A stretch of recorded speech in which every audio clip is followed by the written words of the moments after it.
साधिके शरणं त्र्यंबके गौरी नारायणी नमस्तुते शरणागत दीनार्थ परित्राणपरायणे सर्व शारदे हरे देवी नारायणी नमस्तुते ओम जयंती मंगला काली भद्रकाली कपालिनी दुर्गा क्षमा शिवा धात्री स्वाहा स्वधा नमोस्तुते सच्चिदानंद रूपाये विश्वोत्पत्त्यादि हेतवे तापत्रय विनाशाय श्री कृष्णाय नमः नमोस्तुते व्यास विशाल बुद्धे उल्लारविन्दाय तपत्रनेत्रं नमोस्तुते व्यास विशाल बुद्धे उल्लारविन्दाय तपत्रनेत्रं तेन त्वया भारततैलपूर्णं तेन त्वया भारततैलपूर्णं प्रज्वलितो ज्ञानमयं प्रदीपं भजे भजे कमण्डलं कमण्डकापमण्डलं स्वभक्तचित्तरञ्जनं सदैव नित्यनन्दनं पुच्छपुच्छमस्तकं सुनादवेणुमस्तकमानन्दरङ्गसागरं नमामि कृष्णनागरं नमामि कृष्णनागरं नमामि कृष्णनागरं श्री राधा मेरी स्वामिनी मैं राधे तेरो दास जन्म जन्म मोहे दीजिए श्री चरण नामे वास बरसाने की राधिकानंद गाव के श्याम इनके चरणन मैं करूँ मैं बारंबार प्रणाम रामकृष्ण हरी रामकृष्ण हरी म्हणत जा सगळे गजानना गजानना पार्वती नंदना मोरया गजानना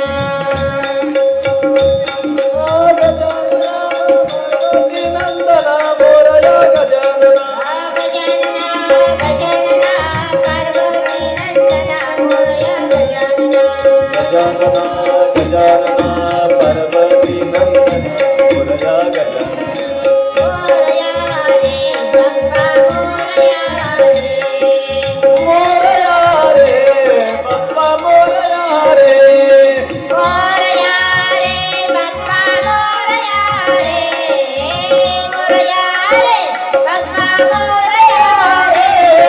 मोरया रे बाप्पा मोरया रे मोरया रे बाप्पा मोरया रे मोरया रे बाप्पा मोरया रे मोरया रे बाप्पा मोरया रे गणपती बाप्पा मोरया पार्वती पते हर हर महादेव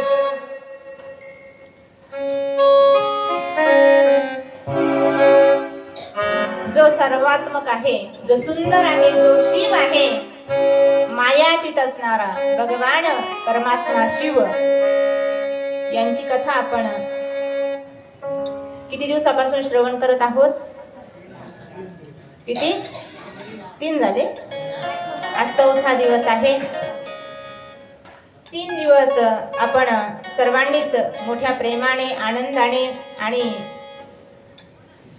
भावनेने ही कथा श्रवण केलेली आहे माणसं जरी कमी असले नाही का गर्दी जरी कमी असली तरी माणसं दर्दी आहेत कारण पहिल्या दिवशी जे चेहरे आहेत तेच चेहरे आज 4था दिवस आहे तरी आहेतच म्हणजे तुमच्या ठिकाणी श्रद्धा आहे भाव आहे हे याच्यातून कळतं नाहीतर काही गावाला गेल्यानंतर दररोज नवीन चेहरे येतात समोर अगोदरचे कुठे गायब होतात काही माहित नसतं पण तुम्ही भाग्यवान आहात तुम्हाला 7 दिवसापर्यंत भगवान शिवाची कथा ऐकण्याचं परम भाग्य लाभलेलं आहे आणि ते तुम्ही अगदी चिकाटीने पूर्ण करताय नाही का कारण मी अगोदरच सांगितलं एखाद्या गोष्टीची आवड असेल तरच तिथे सवड निघत असते नाही का तुमच्या या उत्तरा नगरीमध्ये एवढेच थोडे लोक असतील नाही का ज्यांच्या भाग्यात आहे तोच या धर्म मंडपामध्ये येतो, हेच त्याचं कारण आहे. ही भगवान शिवाची कथा इतकी मधुर आहे, इतकी कोमल आहे आणि कितीही श्रवण केली तरी ती ऐकावीशीच वाटते. का तर स्वतः भगवान शिवाने ही कथा वर्णन करून सांगितलेली आहे. कालपर्यंत आपण अनेक कथा भगवंताच्या श्रवण केलेल्या आहेत. त्यामध्ये रुद्राक्ष धारण विधी पाहिला, त्यानंतर शिवपूजनाचं महात्म्य पाहिलं, भगवंताला नैवेद्य समर्पित कोणता करावा, त्यातून आपल्याला कोणता फायदा होतो हेही आपण पाहिलं, भस्म धारणाचा विधी पाहिला, यानंतर बिल्वदळाचं महत्त्व पाहिलं आणि नारद मुनींची सुद्धा कथा आपण काल श्रवण केलेली आहे. नारद महाराजांना तपाचा अहंकार झाला आणि भगवंताला त्यांनी शाप दिलेला आहे. भगवंतांनी तो शाप स्वीकार केला, पण ही सर्व शिवाची माया आहे असं त्यांना जेव्हा समजलं, त्यावेळी मात्र नारद महाराजांनी प्रायश्चित्त घेण्याचं ठरवलं आणि मग भगवान विष्णूंनीच त्यांना सांगितलं की बाबा, तुला जर प्रायश्चित्त घ्यायचं असेल तर आता सर्व पृथ्वीवर जेवढे काही ज्योतिर्लिंग आहेत, जेवढे काही भगवान शिवाचे स्थळ आहेत, तिथे तुला दर्शन घ्यावं लागेल.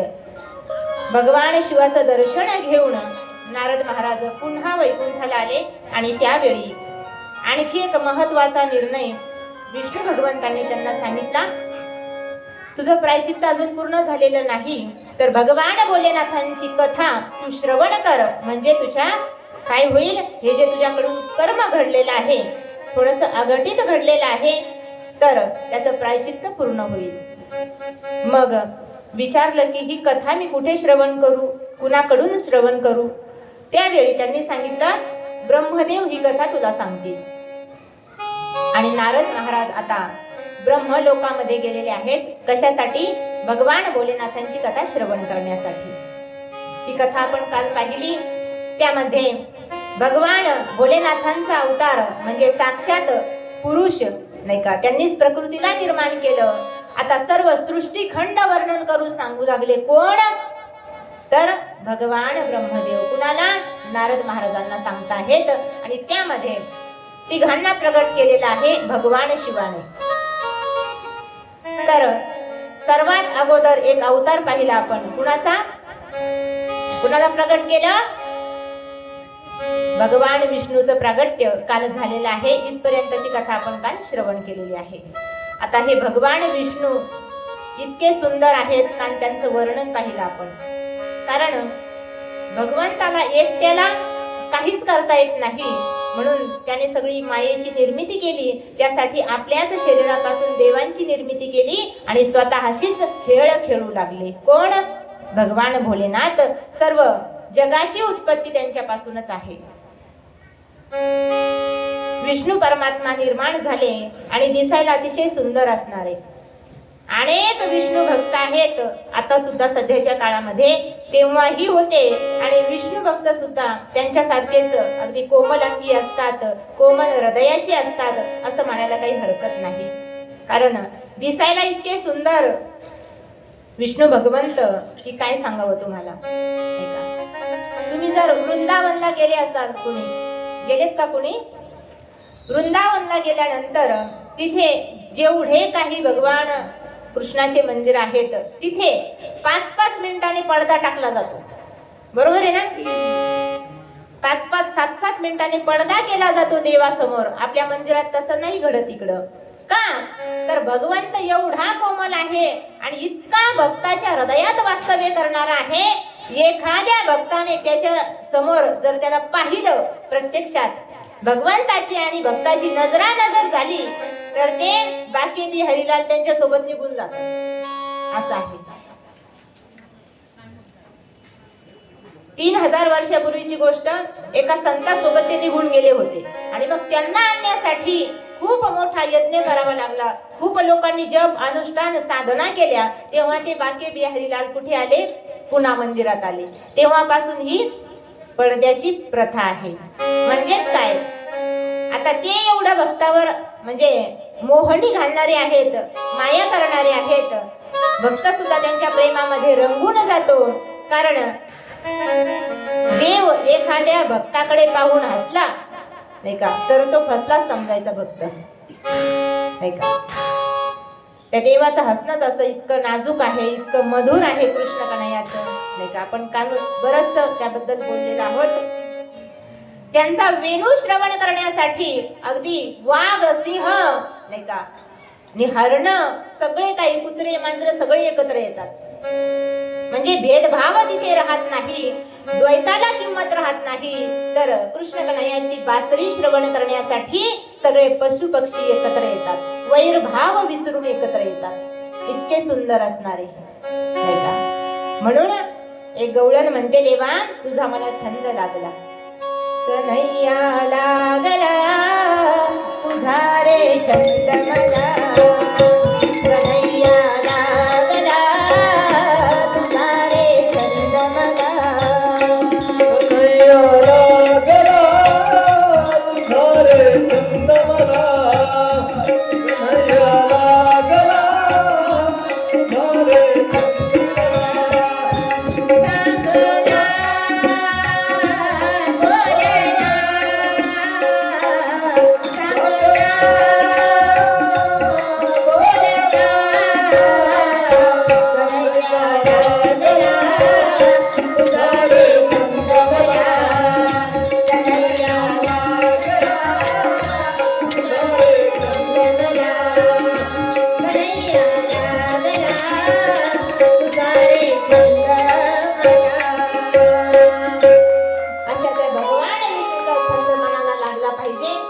भगवान विष्णू. तुम्ही म्हणाल मग त्यांचं भजन करायचं का? कुणाचंही करा, पहिल्या दिवसापासून सांगते, कोणत्याही देवाचं भजन करा, ते एकाच देवापर्यंत जाऊन पोहोचतं. पण कसं करा, तर अंतकरणातून करा, जसं आमच्या मीराबाईंनी केलं. एकदाच पाहिलं आमच्या मीराबाईंनी कृष्ण कन्हैयाला आणि त्याच्या प्रेमात पडल्या. ते साक्षात देवाला पाहिलं नव्हतं, फक्त मूर्तीचं दर्शन झालं होतं. कुणाला? मीराबाईला. कोण होत्या त्या? राजाची मुलगी होत्या. देवाला पाहिलं आणि मोहित झाल्या देवावरती, कारण कृष्णाचं हसणंच आमच्या कन्हैयाचं इतकं सुंदर. सांगितलं, देवा फक्त मला एकदा दर्शन दे, तुझं हसणं मला एवढं भावलेलं आहे, इतकं माझ्या हृदयात ठसलं की काय सांगू तुला देवा, एकदा मला भेट दे. आणि एका भेटीसाठी आमच्या मीराबाई व्याकुळ होऊन काय करू लागल्या? भगवंताचं भजन करू लागल्या. श्री कृष्ण गोविंद हरे मुरारे, हे नाथ नारायण वासुदेव.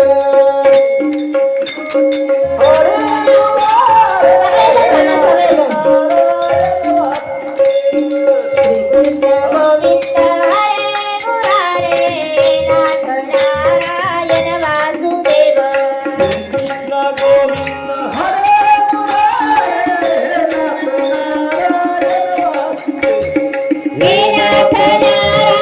नारायण वासुदेव. हे नाथ नारायण वासुदेव,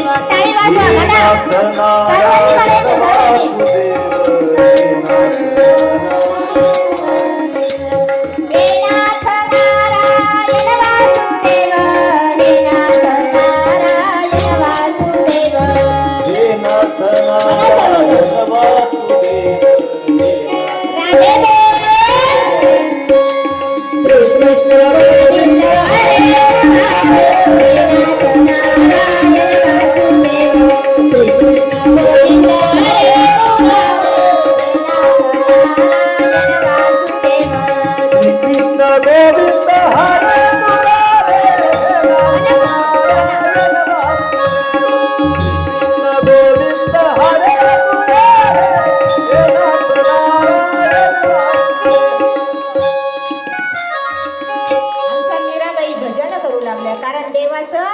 मुखच एवढं सुंदर नाही का, त्याचं नावच श्याम सुंदर आहे नाही का. तो दिसायला सुंदर आणि त्याचं कार्य सुद्धा सुंदर नाही का.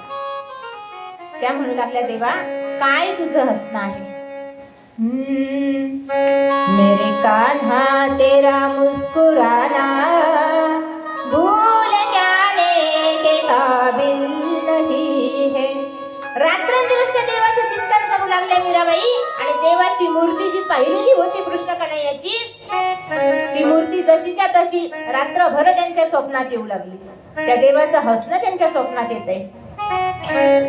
मेरे कान्हा तेरा मुस्कुराना भूल जाने के काबिल नहीं है, जब से देखा है जलवा तुम्हारा कोई आंखों में जजता नहीं है, वो तो देखे बहुत नूर वाले हो सारे आलम में तुम सा नहीं है, मेरे कान्हा तेरा मुस्कुराना भूल जाने के काबिल नहीं है. वेड्या झाल्या आमच्या मीराबाई देवाच्या भजनामध्ये रात्रंदिवस. काय करू लागल्या? नाचुंगी नाचुंगी नाचुंगी नाचुंगी नाचुंगी. हा, नाचुंगी नाचुंगी नाचुंगी नाचुंगी, हरी गुण गावत नाचुंगी, हरी गुण गावत नाचुंगी, हरी गुण गावत नाचुंगी. नाचुंगी नाचुंगी नाचुंगी नाचुंगी नाचुंगी, नाचुंगी नाचुंगी नाचुंगी नाचुंगी नाचुंगी, हरी गुण गावत नाचुंगी, हरी गुण गावत नाचुंगी. हरी गुण गावत नाचुंगी. मंदिर में करनीता भगवत नाचुंगी.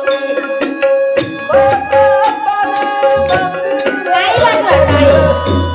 भागवत नाचुंगी. नाचुंगी नाचुंगी नाचुंगी नाचुंगी नाचुंगी नाचुंगी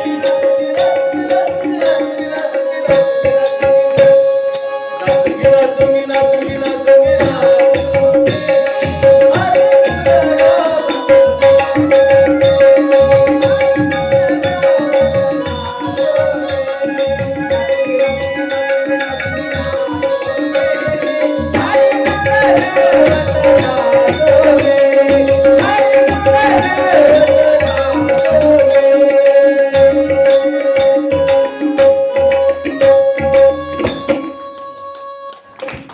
छोट्याशा मीराबाई भजन करू लागल्या, मंदिरात नाचू लागल्या.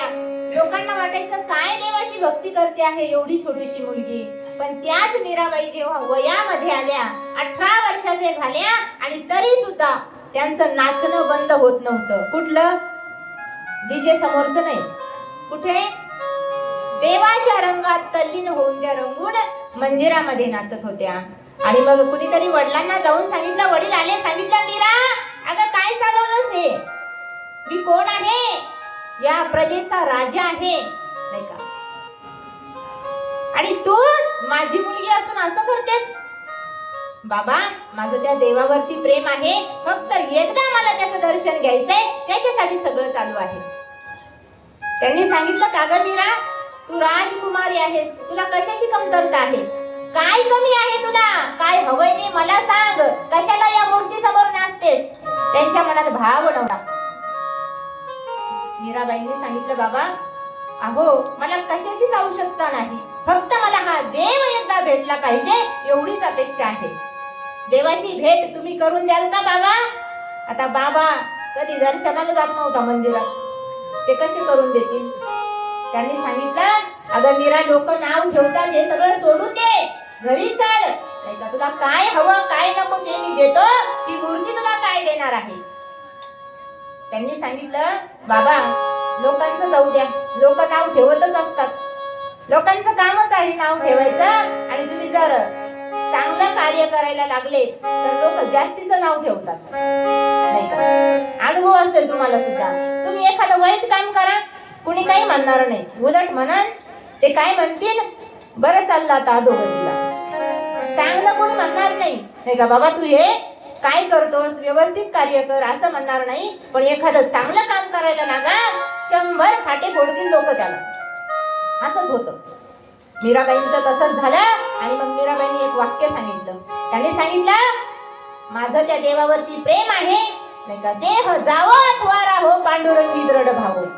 तुम्ही काहीही केलं तरी मी भजन सोडणार नाही. आनंदमायी चैतन्यमायी, आनंदमायी चैतन्यमायी, आनंदमायी चैतन्यमायी, आनंदमायी चैतन्यमायी, आनंदमायी चैतन्यमायी, आनंदमायी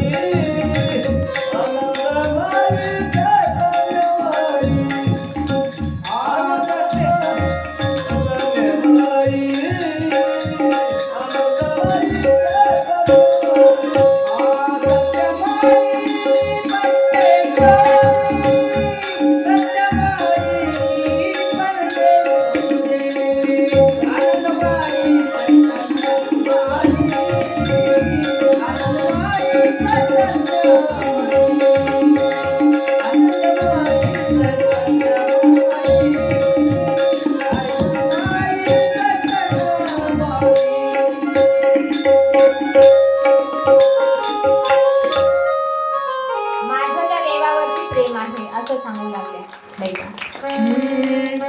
मेरी लगी श्याम संग प्रीत, ये दुनिया क्या जाने, ये दुनिया क्या जाने, ये दुनिया क्या जाने, मुझे मिल गया मन भाई, ये दुनिया क्या जाने, ये दुनिया क्या जाने, ये दुनिया क्या जाने. त्यांनी सांगितलं लोकांचं काही असो, लोकांनी मला नावं ठेवत काही करो, पण वडिलांना राग आला. सांगितलं मीरा, तू जर भजन सोडत नसतील तर तुला जगण्याचा अधिकार नाही. आणि काय केलं, विष का प्याला राजाजीने भेजा नाही का. तरीही त्या म्हणू लागल्या ठीक आहे देवाची इच्छा, पण माझी श्रद्धा कमी होणार नाही. कारण श्रद्धा का कोई मोल नहीं होता, भक्ति का कोई तोल नहीं होता. ये लोग तो मिल जाते हैं रास्ते रास्ते पे, लेकिन मेरे कन्हैया जैसा कोई अनमोल नहीं होता. लोकांचं काय, लोक भेटतच राहतात, पण देव भेटण्यासाठी खूप तळमळ असावी लागते. आणि ती माझ्या मनात निर्माण झाली. बाबा मी विष पिल, कारण मी विषाला घाबरत नाही. त्या म्हणतात आंधी तूफान से वो डरते हैं जिसके हृदय में प्राण बसते हैं. आंधी तूफान से वो डरते हैं जिसके हृदय में प्राण बसते हैं. वो तो कोण, जे देवाची भक्ती करतात, वो मौत को देखकर भी हंसते हैं, जिनके हृदय में भगवान बसते हैं, जिनके हृदय में भगवान बसते हैं. आणि काय झालं हो सगळ्यांना माहित आहे, विष पिल्या मीराबाई तरी सुद्धा काही झालं नाही नाही का. कारण तयाच्या चिंतने निरसेल संकट, तराल दुर्घट भवसिंधू. अनेकांनी देवाला वाचवले, त्या देवाने अनेकांना वाचवले. रात्रंदिवस जे जे भगवंताची भक्ती करतात, भगवान त्यांचा पाठीराखा होत असतो. असे हे विष्णू परमात्मा सुंदरसं स्वरूप घेऊन आलेले आहेत, निर्माण झालेले आहेत. आणि त्यांना कुणीच दिसेना. मग तप करू लागले, प्रणवाचं ध्यान करू लागले. आणि मग त्यानंतर आकाशवाणी झाली की अजून तप करा.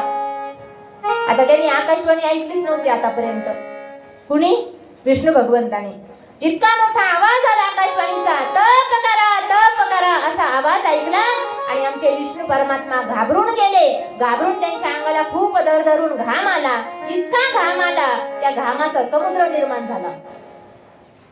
आणि मग आता कुठे राहावं, तर त्यांच्या आजूबाजूला सगळं पाणीच पाणी झालं. कशाचं, घामाचं. क्षीरसागर तयार झाला. आणि त्या क्षीरसागरामध्ये हे भगवान विष्णू तिथेच वास्तव्य करू लागले, तिथेच राहू लागले. नागाची शय्या तयार झाली आणि त्याच्यावरती ते विराजमान झाले. मग नार म्हणजे पाणी, जल, आणि यल म्हणजे त्यावर वास्तव्य करणारा. मग विष्णू परमात्म्याला नाव पडलं काय, बोला नारायण भगवान की जय. नारायण नाव कशामुळे पडले, क्षीरसागर समुद्र तयार झाला, त्यावरती ते राहू लागले. त्याच्यामुळे पाण्यामध्ये राहत असल्यामुळे नार कशाला म्हणतात, तर पाण्याला म्हणतात नाही का. आणि यण म्हणजे त्याच्यावरती वास्तव्य करणारा, त्यांचं नाव आहे नारायण. आणि मग नंतर महादेवाचं दर्शन झालं आणि महादेव म्हणू लागले, मीच तुझी निर्मिती केलेली आहे. आता पहिल्यांदा महादेवाचं दर्शन विष्णू भगवंताला झालेलं आहे. नमस्कार केला आणि सांगितलं, ठीक आहे, माझं काम काय आहे, काय कार्य आहे माझ्याकडे, माझं नाव काय आहे, एवढं मला सांगा.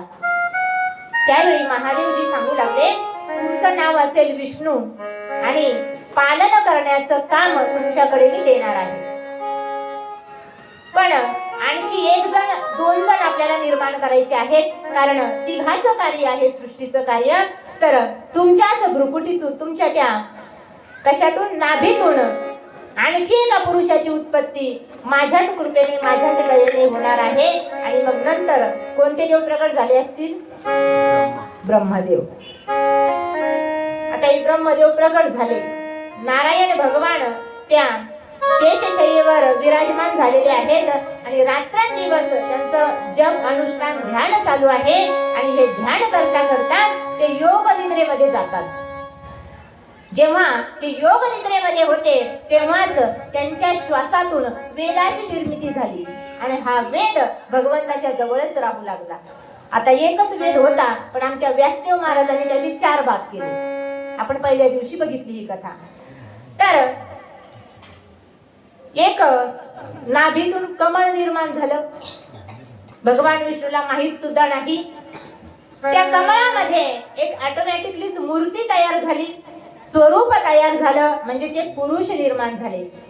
आणि ते पुरुष बघू लागले इकडे तिकडे, पण त्यांना काय दिसू लागलं? सगळं पाणीच दिसायला लागलं, नाही का? कुठून निर्माण झाले होते? भगवान विष्णूच्या नाभी कमलातून. सगळं पाणीच पाणी दिसू लागलं, कुणीच तिथे दिसेना. मग आता काय केलं पाहिजे? त्या ब्रह्मदेवाने काय केलं? कमळातून खाली आले. कमळाची जी दांडी असते ना, त्या दांडीला धरून धरून खाली आले, कुणीतरी मला भेटेल म्हणून. एकटा काय करू इथे, नाही का? कमळात बसून दमून गेले.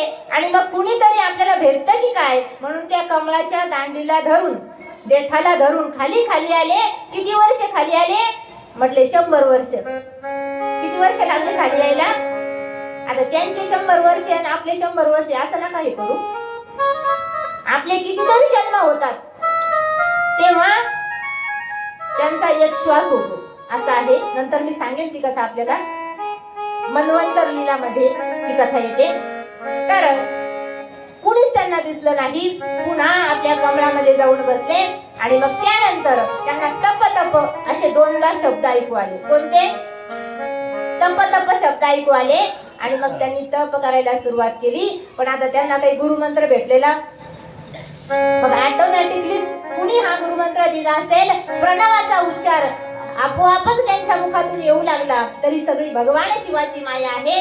आणि मग त्यांचा जप परिपूर्ण झाल्यानंतर 100 वर्ष जेव्हा परिपूर्ण झाले, तेव्हा या ब्रह्मदेवाला विष्णू भगवंतांनी दर्शन दिलं. आणि दोघं एकमेकांना भेटल्यानंतर आता तपाच्या सामर्थ्याने ब्रह्मदेवाला ज्ञानाची प्राप्ती झालेली होती.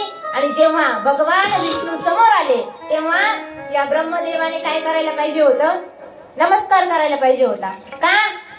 तर ते त्यांचे वडील होते, त्यांच्यापासून यांची उत्पत्ती झाली होती. आता भगवंताला वाटलं, विष्णू भगवंताला याचं तप परिपूर्ण झालंय, याच्याकडे कार्य काय आहे हे तर महादेव सांगतीलच, पण आपण याला दर्शन देऊया. दर्शन द्यायला आले खरे.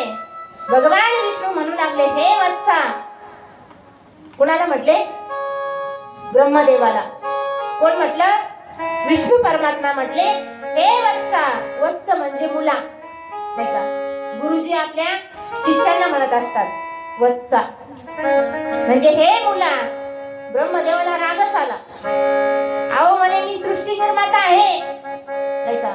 तुम्ही कोण मला वत्स म्हणणारे? त्यांनी सांगितलं, मी विष्णू आणि माझ्याच नाभी कमळातून तुमची उत्पत्ती झालेली आहे.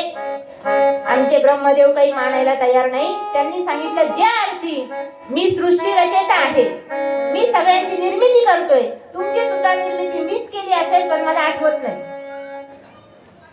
मग तुम्ही माझे मुलगा आहात.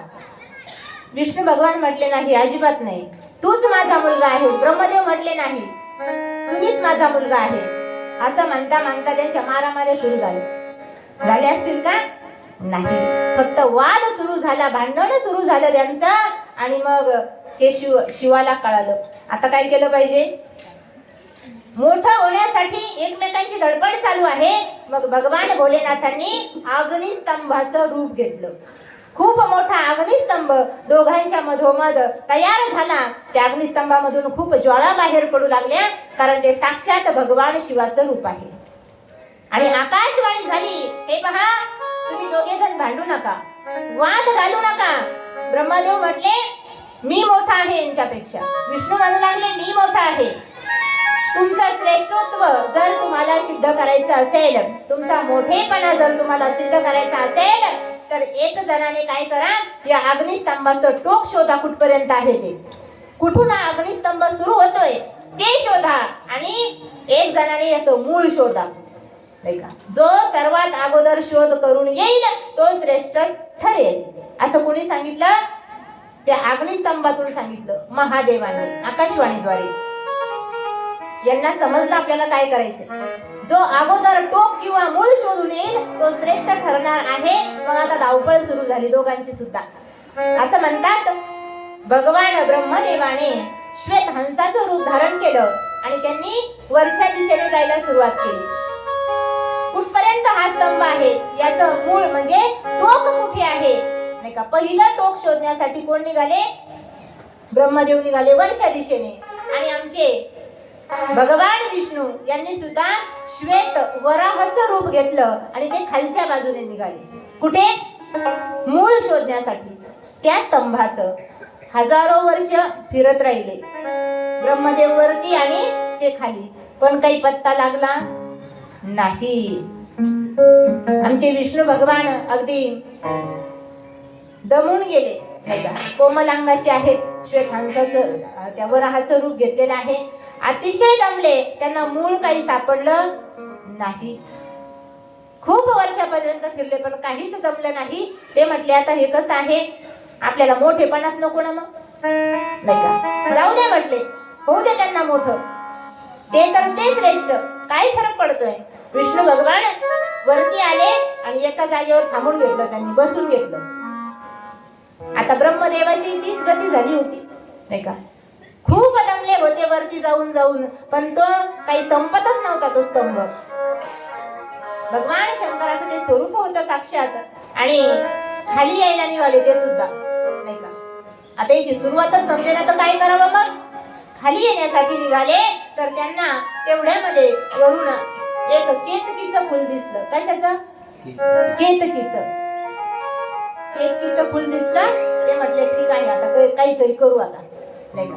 ब्रह्मदेव आपले डोकेबाज. आलं ते फुल खाली आणि त्या फुलाला विचारू लागले, काय रे, कुठे फिरतोस. त्याने सांगितलं काही नाही, मला देवाचं दर्शन घ्यायचंय पण देवच भेटेना. कोण म्हणू लागलं, केतकीचं फुल म्हणू लागलं. तेव्हा ब्रह्मदेव म्हटले माझंही तसंच झालंय. आम्हाला सांगितलंय याचं एक जणाला टोक शोधायचं, एका जणाला मूळ शोधायचं. मी टोक शोधू लागलो पण याची सुरुवातच मला काही सापडेना, ते टोक मला सापडेना. मग आता तू आणि मी समदुःखी आहोत, सारखेच आहोत आपण. माझं एक काम तू करशील का. म्हटले काय. काही नाही म्हणे, फक्त खोटं बोलायचं. कोण म्हटले, ब्रह्मदेव. खोटी साक्ष देशील का. ते म्हटले हो चालेल, काही हरकत नाही, नाही का. मग बाहेर आले ब्रह्मदेव, त्या केतकीच्या फुलाला सोबत घेऊन आले अग्निस्तंभाच्या बाहेर. तर आमचे विष्णू परमात्मा घामाघूम होऊन बसले होते एका जागेवर शांतपणे. आल्यानंतर मग ब्रह्मदेव विचारू लागले, विष्णुदेवा सापडलं का तुम्हाला मूळ, किती खोल आहे हा स्तंभ, सापडलं का. विष्णुदेव म्हटले अजिबात नाही बाबा, तुम्ही मोठे, काही हरकत नाही, मला काही सापडलं नाही, मी खूप दमलोय, नाही का, मला जरा बसू द्या. त्यावेळी ब्रह्मदेव म्हणू लागले, तुम्हाला नाही जमलं ते मला जमलं. मी अगोदरच म्हटलं होतं तुम्ही माझा मुलगा आहात आणि मी तुमचा पिता आहे, नाही का. मी मोठा आहे तुमच्यापेक्षा, अगोदर सांगितलं होतं तुम्ही तेव्हाच ऐकायचं. त्यावेळी विष्णू परमात्मा म्हटले काय झालं. म्हणे मला याचं जे सुरुवातीचं टोक आहे ना ते सापडले. आणि मग तेवढ्या तिथे महादेव प्रगट झाले बरं का. महादेव एका तोंडाचे प्रगट नाही झाले, किती तोंडाचे, पंचमुख महादेव प्रगट झाले, स्तंभातून बाहेर आले, कारण त्यांचंच ते रूप होतं. 5 तोंड 5 मुख त्या महादेवाला आहेत आणि त्या मुखांचे नाव इथे सांगितले. ईशान, तत्पुरुष, अघोर, वामदेव आणि सद्योजात. पंचमुख महादेवाच्या मस्तकाची हे नाव आहेत. पंचमुख महादेव प्रगट झाल्यानंतर दोघांनी जय जयकार केला. पंचमुख महादेव भगवान की जय. दोघांनी दर्शन घेतलं, पण आता महादेवांना थोडासा राग आलेला होता. विष्णू भगवानावरती प्रसन्न झाले. ते सांगितलं, तुमचं नंतर पाहतो, एकदा ब्रह्मदेवाकडे पाहू द्या. का रे म्हणे ब्रह्मा, खोटं बोललास तू? कुठे आहे म्हणे सुरुवातीचं टोक, सांग मग. तू आला ना बघून, सांगितलं ना यांना तू खोटं? त्यावेळी ब्रह्मदेव थरथर कापू लागले. यांना सगळं समजतंय नाही का? ते केतकीचं फूल थरथर कापू लागलं नाही का? सांगितलं, तू सुद्धा खोटा बोललास का रे? खोटी साक्ष देतोस का? ब्रह्मदेवाला सांगितलं, देव असून जर तू खोटं बोलत असशील तर आजपासून पृथ्वी तलावर तुझ्या मूर्तीची पूजा कुणी करणार नाही. तेव्हापासून ब्रह्मदेवाचं मंदिर कुठेच नाही, फक्त एका ठिकाणी आहे. कुठे? पुष्कर मध्ये. बस तिथेही आपण कधी जातो कधी जात नाही. अजून कुणी गेलंही नसेल एखाद्या वेळेस नाही का? तर ब्रह्मदेवाची पूजा तेव्हापासून कुणी करत नाही, लक्षात घ्या. त्यांना शाप देऊन टाकला. दुसरा आहे केतकीचं फूल. आता त्याला वाटलं माझं काय करतात काय माहित. ते म्हटले, तुझा जन्म कशासाठी आहे? देवावर समर्पित होण्यासाठी नाही का? पण तूही खोटं बोललास, देवाकडे जाण्याच्या लायकीचा नाहीस. आजपासून कोणत्याच्या देवाच्या पूजेमध्ये तुझा वापर केला जाणार नाही. मग फुलाचा जन्म घेऊन काय उपयोग? केतकीचं फुल मोठ्याने रडायला लागलं नाही का? आता ब्रह्मदेवाची पूजा होणार नाही, देव असून पूजा होणार नाही. ब्रह्मदेव सुद्धा नाराज झाले आणि एका जागेवर जाऊन बसले, कारण आता यांचा शाप आहेच, भोगावाच लागणार आहे. आणि त्यावेळी आमचे दया सिंधू असणारे भोलेनाथ महाराज, त्यांनाच दया आली परत नाही का? भोले आहेत ना, अगदी भोळ्या स्वभावाचे आहेत. त्यांनाच परत कसं तरी झालं, त्यांना उगीच मी त्रास दिला नाही का? मग ब्रह्मदेवाला सांगितलं, असा नाराज होऊ नकोस नाही का? तुला एक मी वरदान देतो. शाप तर माझा खरा होणारच आहे, पण मी वरदान देतो, तू सृष्टी निर्माता होशील नाही का? प्रत्येक जीवाची निर्मिती तुझ्यापासून होईल, पण त्या सृष्टीच्या निर्माण कार्याचा अभिमान मात्र तुला होणार नाही. तेव्हापासून ब्रह्मदेव सृष्टीची निर्मिती करतात, पण त्यांना अभिमान होत नाही. आपण थोडं काही केलं ते आपल्याला अभिमान होतो. केतकीच्या फुलाला सांगितलं, बाबा तू सुद्धा रडू नकोस. हे बघ, आता मी शाप दिलाय, मागे घेऊ शकत नाही, पण माझ्या पूजेमध्ये तुझा वापर होणार नाही. इतर देवदेवतांच्या पूजेमध्ये तुझा वापर केला जाईल नाही का? पण माझ्या पूजेत मात्र तुला स्थान दिलं जाणार नाही, एवढं लक्षात ठेव. मग जरा ते खुश झालं नाही का? केतकीचं फुल. आणि तरीही भगवान शिवांचा राग मात्र गेला नव्हता नाही का? त्यांनी एक जटा उपटली, कारण या ब्रह्मदेवाने खूप मोठा अपराध केला होता असं महादेवांना वाटत होतं. एक जटा उपटली आणि ती जमिनीवर टाकली. त्याच्यातून एक भैरव प्रगट झाले, ते आहे काल भैरव. बोला काल भैरव महाराज. काल भैरवाला सांगितलं, ब्रह्मदेव खोटं बोललेले आहेत. त्यांना किती तोंड आहेत ब्रह्मदेवाला? किती किती? 4 मुखाचा हा ब्रह्मदेव आहे. याचं जे मुख खोटं बोलले ना, त्याला काय कर, काढून टाक याच्या मस्तकावरून, याच्या धडावरून ते शिर वेगळं कर. आणि मग काल भैरव भगवंताने काय केलं, ते शिर असं नाखानेच उपटलं. 4 होते म्हणून 3 तोंडाचे ब्रह्मदेव आहेत तेव्हापासून. आता नेमकं झालं असं, हे काल भैरव सोपे नाही करता. तुम्ही जर यांची सेवा आराधना उपासना केली तर आपल्या कार्यात जर काही अडचणी येत असतील, स्वामी समर्थाच्या केंद्रात आपल्याला सांगितलं जातं बऱ्याचशा वेळेस, तुमच्या कार्यातल्या अडचणी दूर होण्यासाठी काय करा, काल भैरव अष्टक स्तोत्राचा पाठ करा नाही का? ओम ओम दिव्य राज शेव्य मान पावना काशिका काशीनाथ काल भैरवं भजे काशिका काल भैरवं भजे काल भैरवं भजे काल भैरव भगवान की जय. साक्षात महाकाल आहेत, महाकालाचेच अवतार म्हणून यांना काल भैरव म्हटलं जातं. आणि खूप मोठे हे तपस्वी आहेत, पण ब्रह्महत्येचं पातक लागलं ब्रह्मदेवाचं, एक मस्तक त्यांनी उपटलेलं आहे. ब्रह्महत्येचं पातक लागल्यामुळे आता परत त्यांना भगवंताने सांगितलं की बाबा याचं प्रायश्चित्त तुला घ्यावं लागेल, नाही का. शिक्षा केली तू खरी आहे ब्रह्मदेवाला, मग काय करू देवा. सांगितलं सर्व पृथ्वीवरती जा आणि जिथे जिथे भगवान शंकराचं मंदिर आहे, जिथे तीर्थ आहे, त्याचं स्नान करायचं आणि भगवान भोलेनाथांच्या चरणाचं दर्शन करायचं. आणि एक नगरी मी निर्माण केलेली आहे, तिचं नाव आहे काशीपुरी. त्या काशीपुरीमध्ये यायचं. सगळं झाल्यानंतर काशीपुरीमध्ये आल्यानंतर सगळं दर्शन वगैरे त्यांनी केलं. काशी नगरीमध्ये आले, ते मस्त हातातच होतं कुणाचं, ब्रह्मदेवाचं. मग त्यानंतर भगवंतांनी त्यांच्याकडून खूप उपासना करून घेतल्या भोलेनाथ महाराजांनी, कारण हे काशीमध्येच वास्तव्य करतात. खूप मोठ्या उपासना केल्यानंतर ते ब्रह्महत्येच्या पातकातून मुक्त झालेले आहेत. आणि नंतर यांना काशीचा कोतवाल ही पदवी महादेवाने दिलेली आहे. आणि आणखी एक वर दिला, जो कोणी काशीची यात्रा करण्यासाठी येईल आणि माझं दर्शन घेईल, पण माझं दर्शन घेतल्यानंतर तुझं दर्शन जर घेतलं तरच काशीची यात्रा पूर्ण होईल, असा वर दिला. कुणी, भगवान भोलेनाथांनी त्या काल भैरवनाथाला. मग आता इथे यांचं झालं, शापमुक्त झालेले आहेत. भगवान भोलेनाथ महाराज विष्णू भगवंताकडे आले. विष्णू भगवंत आपल्या घाम पुसत होते, खूप दमले होते. आणि सांगितलं, विष्णुदेवा तुम्ही खोटं बोलला नाहीत, खरं बोललात, नाही का. तुम्हाला जरीही मूळ सापडलं नाही तरी सुद्धा तुम्ही प्रामाणिक राहिलात. मी तुमच्यावर प्रसन्न आहे. आजपासून मी तुमच्या हृदयात वास्तव्य करीन आणि तुम्ही माझ्या हृदयामध्ये वास्तव्य करा. तुम्ही आणि मी, नाही का, दोन नाही तर एकच आहे. म्हणून आमचे महाराज म्हणतात, हरिहरा भेद नाशी नका. हरिहर भेद,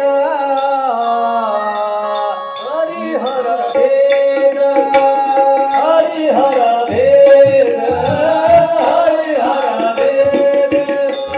नाही नका करू वाद, नाही नका करू वाद, काही नका करू वाद,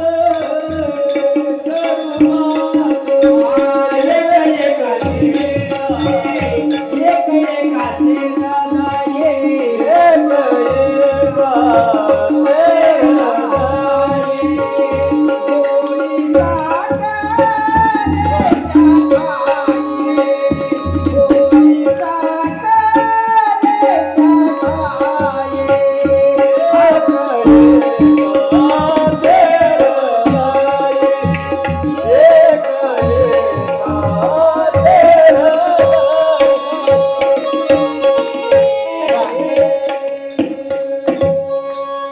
एकाचे हृदयी गोडी साखरेच्या ठाई, तेव्हापासून हरी आणि हर हे दोघं एकच आहेत. त्यांचे रूप जरी वेगवेगळे दिसले तरी सुद्धा स्वरूपाने ते मात्र एकच आहेत. म्हणून म्हटलं जातं, भजन करी महादेव, भजन करी महादेव, भजन करी महादेव, महादेव भजन करी महादेव, भजन करी महादेव, भजन करी महादेव. राम पूजी सदा शिव, राम पूजिए सदा शिव, सदा शिव भजन करे महादेव, भजन करे महादेव. श्री राम जय राम जय जय राम, श्री राम जय राम जय जय राम. श्रीराम जय राम जय जय राम टाळी, टाळी. श्रीराम जय राम जय जय राम जय जय राम भजन करी महादेव भजन करी महादेव भजन करी महादेव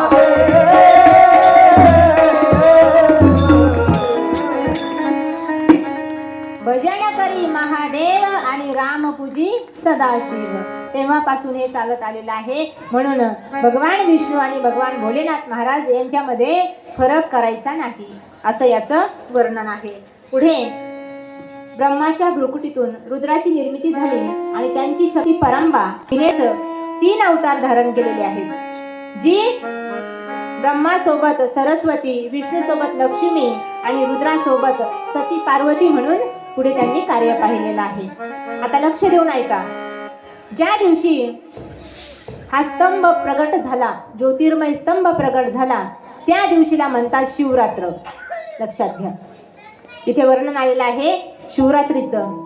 भगवान ज्योतिर्मय स्वरूपाने जेव्हा प्रगट झाले, भगवान भोले बाबा ज्योतिर्मय रूपामध्ये त्यांची निर्मिती झाली, त्याच दिवसाला शिवरात्र असं म्हटलं जातं. आणि आपल्याकडे 5 पर्वण्या सांगितल्या जातात. कोणत्या कोणत्या? रामनवमी, गोकुळाष्टमी, वराह जयंती, नृसिंह जयंती आणि महाशिवरात्र. या 5ही दिवशी आपण उपवास करतो, पण तो कसा करायचा असतो? एकादशी सारखा करायचा असतो, बरोबर ना? सोडायची असते का? या कोणती त्याच्यातली कोणती जयंती अष्टमी सोडली जात नाही. तर हे शिवरात्रीचं महत्व आहे. 3 जण पालन करू लागले.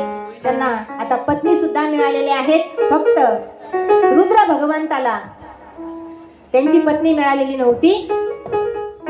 ब्रह्मासोबत सरस्वती माता राहू लागल्या पत्नी म्हणून, त्याही कार्य बघू लागल्या. भगवान विष्णू सोबत महालक्ष्मी माता राहू लागल्या, त्याही सृष्टीचं पालन करू लागल्या. पुढे बरीच सृष्टी निर्माण झाली. ब्रह्मदेवाच्या हातापायापासून, पाठीपासून, पोटापासून अनेक देवांची निर्मिती झाली. असे अनेक ऋषीमुनींची निर्मिती झाली. आणि भोयांच्या मधून आपण पाहिलं भ्रुकुटीतून रुद्र भगवंताची निर्मिती झालेली आहे. आणि हे रुद्र भगवान जे आहेत काशीमध्ये विहार करत आहेत. कुठे? काशीत. आता जेव्हा हे शिव होते त्यांच्यासोबत काली होती, नाही का? आता हे रुद्र भगवान झालेले आहेत, हे वेगळे, ही अगोदरची कथा. कारण भगवंताने अनेक अवतार धारण केलेले आहेत स्वतः महादेवाने. मग आता सूतजी महाराज विचारू लागले का सांगू लागले? 88,000 ऋषी मुनींना सांगतायत ना सूतजी महाराज. तर ते मुनी विचारतायत की महाराज, काशीची निर्मिती केली आम्ही कालही पाहिलं. ही काशी नगरी एवढी महान आहे, एवढी महान आहे, इतकी पुण्यकारक ही काशी आहे. इथे एखाद्या व्यक्तीला जर मृत्यू आला तर भगवान भोलेनाथ महाराज त्यांच्या कानामध्ये तारक मंत्र सांगतात आणि त्यामुळे तो व्यक्ती अमर होतो, असं सांगितलेलं आहे. पण त्या काशीमध्ये मरण्यासाठी तिथे राहावं लागतं, बरोबर ना? माऊलींनी ओवीच लिहिली, मोक्ष देवनी उदार काशी होय कीर, परी वेचणे लागे शरीर तये गावी. तिथे राहावं लागतं, नाही का? तेव्हा तिथे मरता येईल. पण आता आपण इतके हुशार, काही लोक एखादे 80-90 वर्षाचे आजोबा असतील आणि हे खरोखर घडलेलं आहे, तर ते म्हणतात बाबा आयुष्यभर माझ्याकडून काही जास्त पुण्य वगैरे घडलं नाही, धर्म करता आला नाही, भगवंताची भक्ती झाली नाही, म्हणून मला आता काशीला घेऊन चला. कशाला? मला जर तिथं मृत्यू आला तर काय होईल? मी अमर होईल. पण एवढं शक्य आहे का? ते सोपं आहे का? अजिबात नाही. त्याच्यासाठी सुद्धा संचिताची जोडी लागते, नाही का? अनेक आजारी लोकांना, बरेच लोक मागे म्हणजे एक 10-15 वर्षापूर्वी असं वारं चालू होतं. ते एखाद्या गोष्टीचं वारच येतं आपल्याकडे, नाही का? जे आजारी पडले, नाही का, जे म्हातारी माणसं आहे, जे आजारी पडले त्यांना तिकडे न्यायचे. कुठे? काशीला. पण गडबड अशी व्हायची, ते चांगले होऊन घरी यायचे आणि घरी आल्यावर 8-15 दिवसाने जायचे. का? तिथे मरण लिहिलेलंच नाही. त्याच्यासाठी खूप मोठ्या पुण्यांची गरज असते, पुण्याईची गरज असते, तेव्हा ते घडत असतं. मग आता नारद महाराजांना ही कथा ब्रह्मदेव सुद्धा सांगत आहेत आणि पृथ्वीवरती प्रयाग क्षेत्रामध्ये ही कथा सुरू आहे. तर विचारू लागले मग नारद महाराज, म्हटले हे तर काशीमध्ये राहत आहेत शिव, मग हे कैलासाला कसे काय गेले, कैलास पर्वतावर कसे गेले, ती कथा मला सांगा. आणि ती सुंदरशी कथा आपण पाहणार आहोत. पहा, ब्रह्मदेवाने जगाची निर्मिती केली, अनेक प्रकारचे ऋषीमुनी तयार झाले आणि तिथे एक यज्ञदत्त नावाचा ब्राह्मण सुद्धा निर्माण झाला. सृष्टीची निर्मिती झालेली आहे, सृष्टीचक्र सुरू झालेलं आहे आणि यज्ञदत्त नावाचा ब्राह्मण त्याने लग्न केलेलं आहे, त्याचा विवाह झाला, त्याला एक मुलगा झाला आणि त्या मुलाचं नाव आहे गुणनिधी. काय? गुणनिधी. आता एकच मुलगा झाला नेमका, त्याच्यानंतर मुलगी नाही, काहीच नाही, एकुलता एक मुलगा म्हणून आई वडिलांनी त्याचं लालन पालन मोठ्या हौशेने केलं. त्याला जे काय हवं ते आई वडिलांनी आणून दिलं आणि त्या मुलाला कशाचीच कमतरता नसल्यामुळे छोटा होता तोपर्यंत ठीक आहे, पण तो मुलगा जेव्हा मोठा झाला तेव्हा मात्र तो बिघडून गेला, नाही का, सैराट झालं, नाही का. एकुलता एक, सगळ्या गोष्टी भेटल्या त्याला, काहीच कशाचीच कमतरता नाही. जी गोष्ट तोंडातून काढली आई वडील समोर हजर करायचे, त्यामुळे त्याला आई वडिलांची सुद्धा नंतर किंमत राहिली नाही आणि मग कसाही वागायला लागला. लोकांकडून कळू लागलं त्या यज्ञदत्त नावाच्या ब्राह्मणाला, माझा मुलगा वाईट वागतोय, त्रास देतोय लोकांना, करू नये ते करतोय, खाऊ नये ते खातोय, जिथे जाऊ नये तिथे जातोय. आईला विचारू लागले त्याच्या, म्हणजे त्यांच्या पत्नीला, का ग म्हणे आपला गुणनिधी असा असा वागतोय, लोक म्हणतात. तिने सांगितलं, लोकांचं काय, लोक म्हणतच राहतात, नाही का, लोकांचं काय, लोक बोलतातच, आपलं लेकरू किती छान आहे, नका तुम्ही टेन्शन घेऊ. असं त्याच्या चुकीवरती तिनं पांघरून घातलं, नाही का, आणि तेव्हापासून हे चालत आलंय, नाही का. आपल्याही पप्पाने गाडी नेली का सिटीमध्ये, वडील म्हणतात, का रे तिकडे जर गाडी ठोकली वगैरे मग काय करायचं, लायसन आहे का तुझ्याकडे? आई लगेच म्हणती, पाप्या पप्पाची नको गाडी घेऊन जाऊ, थांब तुला दिवाळीला घेऊनच देते. म्हणजे चुकीवर पांघरून घालते आई. आणि आईने एकदा चुकीवर पांघरून घातलं, आपल्याकडे मुली का पळून जातात, आईला सगळं माहीत असतं. तिला निम्या रात्री कुणाचे फोन येतात, सगळं माहीत असतं, पण आईला वाटतं जाऊ द्या जाऊ द्या, आणि जातेच मग ती खरंच. असंच घडतं अनेक ठिकाणी, प्रत्येक घरात घडतं असं मी म्हणत नाही, पण असं बऱ्याच ठिकाणी घडत असतं. पण आईला सगळं काही माहीत होतं, तरी सुद्धा त्याच्या चुकीवर पांघरून घातलेलं आहे. म्हणून तुम्हाला सुद्धा एकच विनंती, जे कोणी हे ऐकत असतील त्यांना एकच विनंती करते, मुलांना सगळं द्या, 1 असो 2 असो, नाही का. आता पहिले 5-50 असायचे, जरा 5-50 नाही म्हणत. मी हॉस्पिटलमध्ये काम करत होते, 2009ची गोष्ट सांगते, कारण अगोदर ड्युटी करत होते. तर ICUमध्ये माझी ड्युटी होती. तुम्हाला घडलेलंच उदाहरण सांगावं लागेल ना इथं बसल्यानंतर. एक आजी होत्या 90 वर्षाच्या आणि त्यांचा आता शेवटचा काळ, म्हणजे दिवस भरलेले होते त्यांचे, पण ॲडमिट केलेलं होतं. मग आता ICUचा नियम सगळ्यांना माहीत आहे तुम्हाला, काय एका एकाने भेटायचं आणि वेळेमध्ये भेटायचं असतं.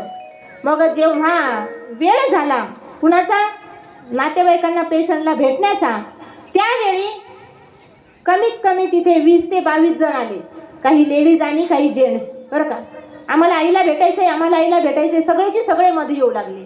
आमच्याकडे ते 2 हे होते शिपाई, त्यांना सुद्धा ते ऐकण्यात मध्ये यायला लागले. माझी ड्युटी तिथं. म्हटलं, अहो ताई दादा एवढे कशाला येत आहे तुम्ही, त्यांच्या एखाद्या मुलाला किंवा मुलीला पाठवा. ते म्हणले, ओ ताई गप्प बसा, आम्ही सगळे त्यांचेच आहेत. मी तर डोक्यालाच हात लावला, किती म्हणे, आम्ही 20 आहेत. हा पहिला काळ. पण आता तसं नाही, हा गुणनिधी एकटाच होता आणि आईला वाटायचं जाऊ द्या एकुलतं एक आहे, खूप बिघडलं. म्हणून आपण सुद्धा, आपल्याला सुद्धा 1 किंवा 2च आहेत, नाही का, जास्तीत जास्त 3, ते पण सरकारीवाल्यांना. म्हणून काय करायचं, सगळं द्यायचं त्यांना, पण त्यांना आपली कदर राहिली पाहिजे आणि आपण दिलेल्या वस्तूची किंमत सुद्धा त्यांना कळाली पाहिजे. आपण लगेच देऊन टाकतो त्यांना काही, मग त्यांना पैशाचीही किंमत राहत नाही आणि आपली सुद्धा राहत नाही. मी हे सगळं कशासाठी सांगते तर माता माऊल्यांची संख्या इथे जास्त आहे. मी तुमची लेक म्हणून तुम्हाला सांगण्याचा प्रयत्न करते, कारण इथे बसल्यानंतर अधिकार वाढत असतो नाही का.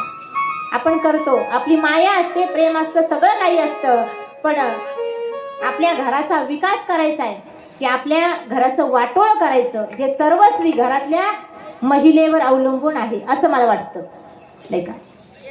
घरातला पुरुष काय करता, तो रात्रंदिवस बिचारा आपलं काम करत असतो, पण आपलं सगळीकडे लक्ष असायला पाहिजे. म्हणून हे मी आपल्याला सांगते आहे. पहा, आपण चांगला निर्णय घ्या नाही का. चांगला निर्णय घेतला तर घराचा विकास होतो, कारण आपण सुद्धा एक शक्ती आहात. मातृस्वरूप कोण आहे तर ही शक्ती आहे, जगदंबा भवानी जी आहे तीच आपल्यामध्ये विराजमान झालेली आहे. पहा, आपल्या पतीला जेव्हा काही कष्ट होतात, आपल्या घरातल्या व्यक्तीला जर त्रास होत असेल तर आपण अगोदर पुढे होतो नाही का. मुलाला काही त्रास झाला तर आपण अगोदर पुढे होतो का, त्यांचं बरं व्हावं, त्यांचं हित व्हावं हीच आपल्याला अपेक्षा असते. आणि म्हणून आपण सतत प्रयत्नरत असतो, पण आपल्या थोड्याशा कशाने, थोड्याशा प्रेमापोटी आपली लेकरं बिघडतात. म्हणून एकच विनंती आहे, पहा, आपण सगळ्या ठिकाणी पुढे असतो, पण काही ठिकाणी मात्र मागे आहोत. चांगले निर्णय घेण्यासाठी आपण लवकर पुढे येत नाही. म्हणून मी एकच सांगेन, जिच्या हाती पाळण्याची दोरी ती जगाचा सगळं काही आपल्या हातात आहे. म्हणून पहा, एक सुंदर वाक्य सांगते जाता जाता, हजारों बातें लगती है एक दिया जलाने के लिए, हजारों बूंदे लगती है एक समंदर बनाने के लिए, लेकिन एक नारी काफी होती है घर को स्वर्ग बनाने के लिए, घर को स्वर्ग बनाने के लिए.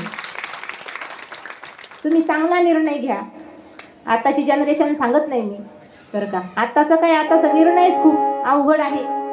एका मुलीने काल परवाच लग्न केलं, आईकडे गेली आणि म्हणे, आई आपल्यासारखं घर त्याच्या घरी नाही म्हणून उद्या जाणारच नाही आता. असा निर्णय, काय फायदा.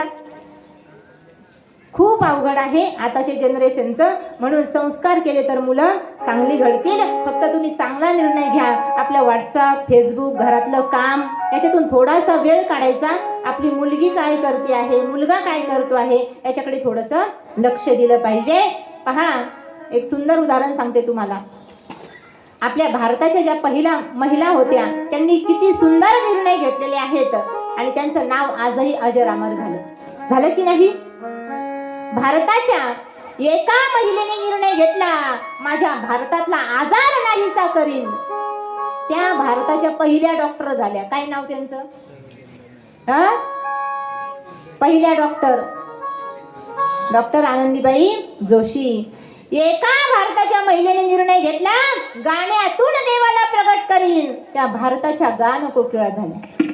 काय नाव, पटपट बोला, कोण. वा. एका भारताच्या महिलेने निर्णय घेतला, अनाथ लेकरांना सनात करील. त्या अनाथांची माय झाल्या. वा. आणि एका भारताच्या महिलेने निर्णय घेतला, या महाराष्ट्राला माझ्या गुलामगिरीतून मुक्त करील आणि त्यासाठी स्वराज्य निर्माण करील. काय नाव, त्या राष्ट्रमाता झाल्या. आता जिजामाता फक्त नाव नाही, हे एक ब्रँड आहे सध्याच्या काळामध्ये. कुणाला म्हणतात जिजाऊ, अरे वाघाचं काळीज तिचं वाघ तिच्या पोटी, वाघाचं काळीज तिचं वाघ तिच्या पोटी, स्वराज्याचा ध्यास म्हणी जगदंब जगदंब तिच्या ओठी, जगदंब जगदंब तिच्या ओठी. त्यांना म्हणतात जिजाऊ मासाहेब नाही का. 16व्या वर्षी राजांच्या हातात तलवार दिली होती. काय संस्कार केले असतील जरा विचार करा नाही का. कशाला, लोकांची बांध कोरायला, कशासाठी, स्वराज्य निर्मिती करण्यासाठी. स्वराज्य निर्मिती करण्यासाठी महाराजांनी कधी विचार केला नाही जाती आणि पातीचा. म्हणून मावळे लढताना विचार करत नव्हते दिवस आणि रातीचा, कारण स्वाभिमान होता मावळ्यांना या महाराष्ट्राच्या मातीचा. हे सगळं कुणामुळे सांगते मी, एका महिलेने हे सगळं कर्तृत्व घडवून आणलेलं आहे. म्हणून या महाराष्ट्रावरती खरे उपकार छत्रपती शिवाजी महाराजांचे आहेत असं मी म्हणणार नाही. खरे उपकार आहेत मासाहेब जिजाऊंचे नाही का. म्हणून आपण सुद्धा पोरं इतके हुशार आजकालचे पहा तुम्ही, ते तुम्ही जर एखादी गोष्ट सांगितली तर ते 2-3 गोष्टी करून घरी येतात, एवढे हुशार. मागच्या महिन्यात एका ठिकाणी मी रामकथा केली आणि एक पहिलीचं पोरगं माझ्याकडे आलं. म्हटलं ताई तुम्ही आता रामकथा सांगितली, याच्यात रावण सांगितला पहा, नाही का? म्हटलं हो. म्हणे 10 तोंडाचा रावण सांगितला. म्हटलं हो. म्हणे रावणाला मग 10 तोंड होती का? म्हटलं हो. माझा प्रश्न असा आहे, मग तो एका अंगावर कसा झोपत असेल सांगा. म्हटलं बाबा मला काही माहित नाही, कारण याच्यात काही आलं. एवढे मुलं हुशार, नाही का? एका शाळेमध्ये गुरुजी आपल्या मुलांना विचारत होते, मुलांना सांगा एका वर्षामध्ये किती रात्री असतात? काय प्रश्न होता? एका वर्षामध्ये किती रात्री असतात? एक मुलगा उठला, तो म्हटला सर मी सांगतो. म्हणे सांग. म्हणे 10 रात्री असतात एका वर्षात. किती? 10 असतात का? तो म्हटला हो सर. म्हणे मग कशा सांग? त्याने सांगितलं नवरात्रीच्या 9 रात्रींना विषुवरात्र. एवढे मुलं हुशार आहेत, फक्त यांना काय केलं पाहिजे? योग्य वेळी योग्य वयात योग्य मार्गदर्शन केलं पाहिजे. आणि ते कोण करतील? तर शेजारचे लोक. बरोबर आहे का? आपणच त्यांच्यावरती मार्गदर्शन त्यांना चांगलं जर दिलं, चांगले जर संस्कार केले तर ते चांगले घडतील महाराज. म्हणून एकच सांगते ऐका, मुलांच्या हातात द्या माऊलींचा हरिपाठ, दाखवा त्यांना मंदिराची वाट, शिकवा त्यांना तुकोबांचा नाट, आणि एक दिवस बघा त्यांच्या परमार्थाचा थाट. प्रपंच होणारच आहे, नाही का? मोठा झाला ऑटोमॅटिकली लग्न होतं, लग्न झाले मुलं होणारच आहेत. याला जास्त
काशीनगरी खूप दूर आहे. म्हणून त्या अलकापुरीच्या जवळच असणारा एक पर्वत हिमालयाचा, आणि त्यावरती भगवान परमात्मा वास्तव्य करू लागले, ज्याचं नाव आहे कैलास. त्यांनी ठेवलं. मग आता हा प्रश्न कुणी कुणाला विचारला होता? ही कथा कशामुळे ऐकली? नारद महाराजांनी देवाला विचारलं आणि सनकादिक मुनींनी कुणाला सांगितलं? 4 ठिकाणी कथा चालू आहेत, नाही का? आपल्या फक्त एकच लक्षात राहते, फक्त इथंच चालू आहे असं वाटतं. 3-4 ठिकाणी या कथा सोबतच चालू आहेत. तर सूतजी महाराज 88,000 ऋषीमुनींना सांगतात, सनकादिक संत ऋषीमुनींना सांगतात, पण ते कुठे? स्वर्गामध्ये, नाही का? आणि ही जी कथा आहे नारद मुनींची आणि ब्रह्मदेवाची, ही आहे ब्रह्मलोकात सुरू, आणि सूत महाराजांची आणि ऋषीमुनींची दुसरी कथा या भूतलावर सुरू आहे. अशा या कथेचा क्रम आहे.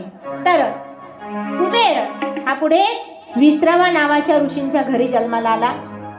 या विश्रवांना 2 पत्नी आहेत, एक मोठी आणि एक लहानी. मोठ्या पत्नीचा आहे कुबेर आणि लहानी कैकशीचा कोण आहे? रावण, नाही का? आणि त्याचे बंधू कुंभकर्ण आणि बिभीषण.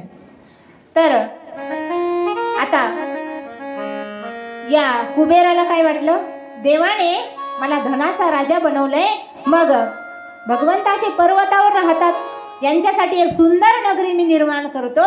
कारण त्याच्याकडे खूप सगळं काही सोनं होतं, सोन्याचा राजा त्याला बनवलेलं होतं. मग कुबेराने भगवान भोलेनाथांसाठी सोन्याची नगरी निर्माण केली, तिचं नाव लंका. कोणती? लंका रावणाची कशी झाली ते पाहायचंय आपल्याला. भगवान भोलेनाथांसाठी ही लंका नगरी निर्माण केली आणि हिचं वर्णन काय आहे? शुद्ध कांचनाची सप्तकोटी. नाही का? खूप मोठं वर्णन आहे, आता तेवढं सांगायला आपल्याला वेळ नाही, म्हणून अशी सोन्याची सुंदर नगरी निर्माण केली. पण आता वास्तू शांती करायची होती. कशाची? लंकेची. मग विचार करू लागले भगवान भोलेनाथ कुणाला बोलवावं. त्यावेळी माता पार्वतीने सांगितलं, एकच महान भक्त आहे तुमचा आणि तो खूप मोठा पंडित आहे, त्याचं नाव रावण. ब्राह्मणही आहे, त्यांनाच बोलवा वास्तुशांतीला. नाही का? रावण महाराज वास्तुशांतीला आले. 3 दिवसाची वास्तुशांती केली. पण आता वास्तुशांती केल्याबद्दल पंडितजींना दक्षिणा द्यायची होती. भोलेनाथ विचारू लागले, रावणा, अरे तुला काय हवंय? अगोदर सगळं काही दिलेलं होतं, आता रावण इतका कलाकार. नाही का? तो म्हटला, देवा देणार का तुम्ही खरंच? देव म्हटले, हो, काय मागायचं ते माग, तुला, तू माझा भक्त सुद्धा आहेस, इतकी छान पूजा केली, मी तुझ्यावर प्रसन्न आहे. तो म्हटला, देवा ज्या घराची वास्तुशांती केली ते घरच मला द्या. नाही का? म्हणजे वास्तुशांती करायला ब्राह्मण घरी आले आणि दक्षिणेमध्ये घरच मागितलं. देईन का कुणी? आपण देऊ का? 50 कोटीचं असेल तर देऊ का? बरं 10 लाखाचं असेल तरी?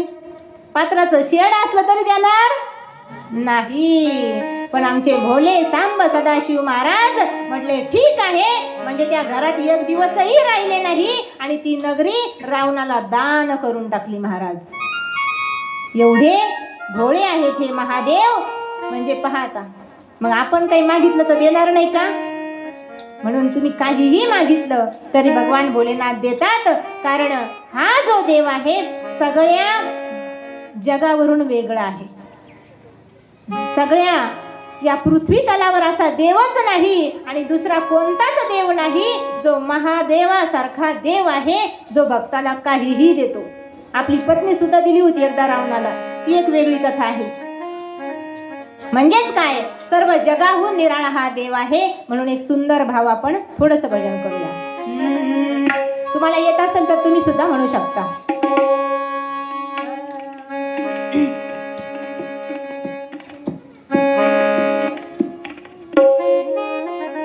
सारी दुनिया से सबसे निराला, सारी दुनिया से सबसे निराला, मेरा भोला है डमरू वाला. सारी दुनिया से सबसे निराला, मेरा भोला है डमरू वाला.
महाराज सर्व जगापेक्षा वेगळे आहेत. आपल्या भक्ताला काहीही देण्याची त्यांची तयारी आहे. फक्त भक्त त्यांच्याकडे अगदी प्रेमाच्या माध्यमातून गेला पाहिजे, भक्तिभावाच्या माध्यमातून गेला पाहिजे. कारण परमार्थ जर आपण करत असलो तर तो कसा झाला पाहिजे? भावाने आणि श्रद्धेने झाला पाहिजे. श्रद्धावान लभते ज्ञानम तत्परम संयतेंद्रियाः. नाही का? श्रद्धा नसेल, भाव नसेल तर काही फायदा होणार नाही आणि देवही मिळणार नाही. नाही का? मी पहिल्या दिवसापासून सांगते, भाव असेल तरच देव येत असतो. भावेविन देव नकळेनी संदेह. नाही का? गुरुविन अनुभव कैसा कळे. पुढे आता या सृष्टीखंडामध्ये सती मातेचं चरित्र आलेलं आहे. आतापर्यंत आपण भगवान शिवाच्या अनेक कथा पाहिल्या. आता इथून पुढे सतीखंड या खंडाला सुरुवात होत आहे आणि सतीचे चरित्र नारद महाराज विचारत आहेत कुणाला? ब्रह्मदेवाला. आणि मग ब्रह्मदेव स्वतः हे सांगत आहेत. ते म्हणतात, सृष्टी निर्माण करताना ब्रह्मदेवच सांगतात. ब्रह्मदेव म्हणतात स्वतः, ब्रह्मदेव सांगतात ब्रह्मदेवाने सृष्टी निर्माण केली. त्यांच्याच अंगापासून, शरीरापासून, डाव्या शरीरापासून एक स्त्री प्रगट केली आणि उजव्या शरीरापासून काय? पुरुष प्रगट केला. आणि त्यांना नाव ठेवलं. पुरुषाला नाव दिलं मनू आणि त्या स्त्रीला नाव दिलं शतरूपा. आणि यांना काय सांगितलं तुम्ही? प्रजा उत्पादन करा. म्हणजेच काय? मुलांना जन्म द्या. मग त्यांनी सृष्टीची निर्मिती करण्यासाठी तप केलेलं आहे आणि तपाच्या माध्यमातून अनेक संतान त्यांना झालेले आहे. आणि मनू शतरूपा यांचेच संतान म्हणजे तुम्ही आम्ही आहोत. नाही का? मनूपासून मानवाची निर्मिती झाली म्हणून आम्हाला मानव म्हटलं जातं. ते आपले आदी पुरुष आहेत. कोण? पूर्वज आहेत मनू महाराज आणि शतरूपा. लक्षात घ्या. पुढे ब्रह्मदेवाने सुद्धा 2 संतान निर्मिती केली. 2 संतान झाले. म्हणजे आता देवतांना आपल्यासारखे माणसासारखे संतान होत नाही. ते प्रगट करत असतात डायरेक्टली. नाही का? अयोनी संभव असतात त्यांचे जे मुलं असतात ते. तर नारद वगैरे हे असेच त्यांनी प्रगट केलेले आहेत. फक्त एकट्या ब्रह्मदेवानेच आपल्या शरीरापासून एवढ्या सृष्टीची निर्मिती केलेली आहे. त्यांना स्त्रीची गरज पडत नाही. 2 संतान ब्रह्मदेवाला झाले. एक कन्या झाली आणि एक पुत्र झाला. त्या कन्येचं नाव आहे संध्या. काय नाव आहे? आणि मुलाचं नाव आहे काम. आपल्या सगळ्यांना हे नाव परिचित आहे.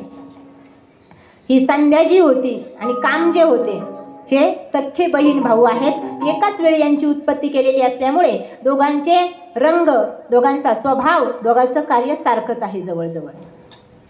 काल एक मी तुम्हाला संध्या सांगितली. संध्याकाळच्या वेळेला काय करावं आणि काय करू नये हीच ती संध्या. सकाळची आणि संध्याकाळची. नाही का? अगदी मनमोहक असणारी ही संध्या आहे. तिचं चालणं, बोलणं, हसणं सगळं सुंदर आहे. आणि तसाच काम आहे. त्याचं चालणं, बोलणं, नाही का, लोकांना आकर्षण देणं हे सगळं काही या कामाकडे काम आहे. आणि त्याला पाहून जे ऋषीमुनी निर्माण झाले होते त्याला पाहूनच मोहित झाले. नाही का? आणि मग त्याला वाटलं हे सगळे माझ्याकडे कसे काय पाहू लागले. कारण त्याचं रूपच इतकं सुंदर होतं त्या कामाचं. आणि सर्वांना जणू काय त्याने मोहिनीच टाकली होती. याच्या अगोदर मोठे मोठे ऋषी निर्माण केले होते. कुणी? ब्रह्मदेवाने. दक्ष, पुलह, इंद्र, चंद्र, नाही का, इंद्र यांना प्रगट केलेलं होतं. हे सुद्धा त्याच्याकडे पाहू लागले. आणि मग कामदेवाला वाटलं हे सर्व माझ्याकडे का पाहतात. आणि मग ब्रह्मदेवाला नमस्कार केला. सांगितलं, देवा सांगा तुम्ही मला उत्पन्न केलंय तर माझं नाव काय आहे आणि माझं काम काय आहे तेवढं मला सांगा. त्यावेळी ब्रह्मदेव म्हणू लागले, हे बघ तुझं नाव ना माझे मुलंच ठरवतील. मग सगळ्यांनी त्याच्याकडे पाहायला सुरुवात केली. आणि हा म्हटले किती सुंदर आहे दिसायला. याच्याकडे पाहून असं वाटतं पाहतच राहावं. सर्वांनी विचार केला आणि त्या कामाला नाव दिलं कंदर्प. काय नाव दिलं? कंदर्प. नंतर ब्रह्मदेवाने सांगितलं तुझं नाव मी काम असं ठेवतो आहे आणि 5 कामं तुझ्याकडे आज देतो. माणसाच्या हृदयामध्ये प्रवेश करायचा. कशाच्या माध्यमातून? शब्द, स्पर्श, रस, रूप आणि गंध. नाही का? या 5 गोष्टींच्या माध्यमातून सर्वांच्या शरीरामध्ये तू प्रवेश करायचा आणि प्रत्येक व्यक्तीच्या मनामध्ये इच्छा निर्माण करायची. कुणाकडे काम दिलं? कामाकडे. कुणी? ब्रह्मदेवाने. तो म्हटला ठीक आहे. आता या संध्येला काय काम दिलं? सकाळी हजर व्हायचं आणि संध्याकाळी हजर व्हायचं, नाही का? जेव्हा सूर्य उगतो आहे ती एक पहिली संध्या, जेव्हा आपण देवाचं भजनच करत असतो, आणि जी सायंकाळची संध्या मी जी काल सांगितली, तर ती सुद्धा सुंदर आणि मोहक असणारी आहे. संध्याकाळचं वातावरण छान असतं, नाही का? तर आता त्या संध्येला पाहून सुद्धा सर्वजण मोहित झाले, नाही का? कामाला काय काम दिलं होतं? शब्द, स्पर्श, रस, रूप, गंध यांच्या माध्यमातून सर्वांच्या हृदयामध्ये जायचं आणि तिथे इच्छाशक्ती निर्माण करायची, जिला आपण विल पॉवर म्हणतो, नाही का? इच्छाशक्ती जर नसेल तर माणूस कुणीच काही काम करू का? कुणीच करणार नाही काही काम. मग इच्छा निर्माण करण्याचं कार्य या कामाच्या माध्यमातून ब्रह्मदेवानी करायला सुरुवात केलेली आहे. पण हा काम इतका चतुर, अगोदर ब्रह्मदेवाच्याच हृदयात जाऊन बसला. असं केलं त्याने, कारण कामाने सगळ्यांनाच नाडलेला आहे. हा कसा आहे? तर येडका आहे. महाराज म्हणतात, येडका मदन मदन तो केवळ पंचानन. येडका मदन मदन तो केवळ पंचानन. येडका मदन मदन तो केवळ पंचानन. येडका मदन मदन तो केवळ पंचानन. येडका मदन मदन तो केवळ ताई, ताई. येडका मदन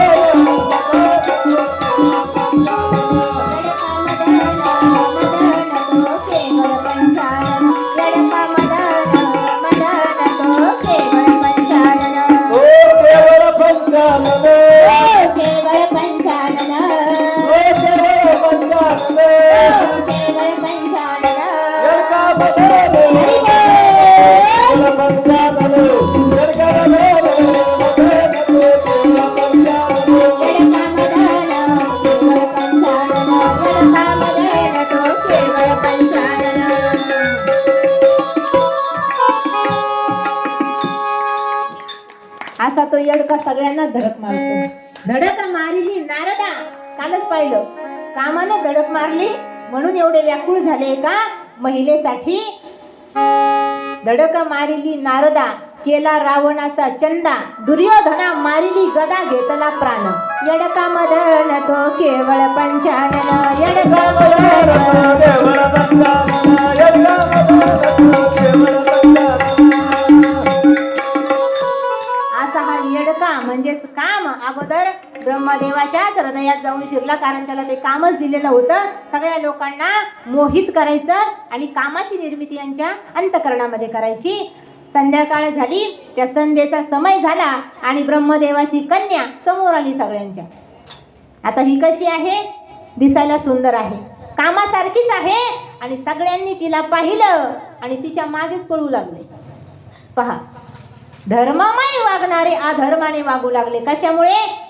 या कामाने सगळ्यांनाच बिघडवलं, नाही का? काम असं आहे, त्याला मुलगी दिसत नाही, त्याला आई दिसत नाही, त्याला बहीण दिसत नाही. म्हणून शास्त्र सांगताय का? ऐकून ठेवा. चांगल्या पुरुषाने, सत्पुरुषाने एकांतामध्ये आपल्या पत्नीला सोडून फक्त आई सोबत एकांतात राहू नये, बहिणी सोबत एकांतात राहू नये, आणि सुना सोबत एकांतात राहू नये. आता हा फक्त पुरुषांनाच नियम लागू आहे असं नाही. आपण सुद्धा, स्त्रियांनी सुद्धा आपले पती सोडून एकांतामध्ये पर पुरुषासोबत राहायचं नाही. जो सक्का भाऊ जरी असेल तरी सुद्धा थांबायचं नाही, कारण काम इतका बलवान आहे, कधी काय करतील इंद्रिय सांगता येत नाही. तर ब्रह्मदेव तिच्या मागे पळू लागले. बापच पळतोय म्हणल्यानंतर तिचे भाऊ सुद्धा पळायला लागले. इतकी सुंदर होती. कशासाठी? तिला वश करून घेण्यासाठी, तिला प्राप्त करण्यासाठी, तिला भोगण्यासाठी. आणि पहा, फक्त एक जण पळाला नाही तिच्या मागे. कोण? धर्म. धर्म ब्रह्मदेवाच्या अंतःकरणापासून त्याची निर्मिती झाली होती आणि पाठीपासून अधर्माची निर्मिती झाली होती. धर्म मात्र पळाले नाही तिच्या मागे, कारण त्याचं नावच धर्म, नाही का? धर्म जर अधर्म करू लागला तर मग बाकीच्यांनी काय करायचं? धर्म एकाच जागेवर थांबलेले आहेत आणि विनंती करू लागले देवाला.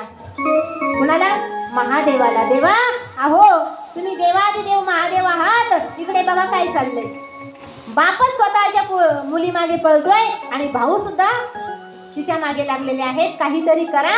आणि मग तिथे स्वतः रुद्र भगवान प्रगट झाले. बोला रुद्र भगवान की जय.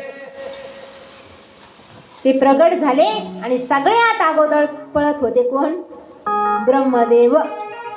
ब्रह्मदेवाला म्हटले, काय ब्रह्मदेवा, काय चाललंय? आणि आता रुद्राला पाहून ब्रह्मदेवाचं मग आता तत तत मम मम व्हायला लागलं. देवा तुम्ही? हो, मला धर्माने बोलवलंय. काय चाललंय तुमचं? सगळा काही प्रकार रुद्र भगवंताच्या लक्षात आलेला होता. खूप बोलायला लागले ब्रह्मदेवाला. तुला मी याच्यासाठी निर्माण केलं का? नाही का? सृष्टी निर्मितीची मी तुला आज्ञा दिली आणि जिला निर्माण केलंय तिच्याच मागे पळतोय. लाज वाटत नाही म्हटले तुला? हे असं बोलणं ऐकलं. तिथे होता दक्ष. कुणाचा मुलगा? ब्रह्मदेवाचा. दक्षाने ऐकलं. म्हटले, हे रुद्र आपल्या बापाला इतके बोलत असतील तर मग आपल्याला काय करतील?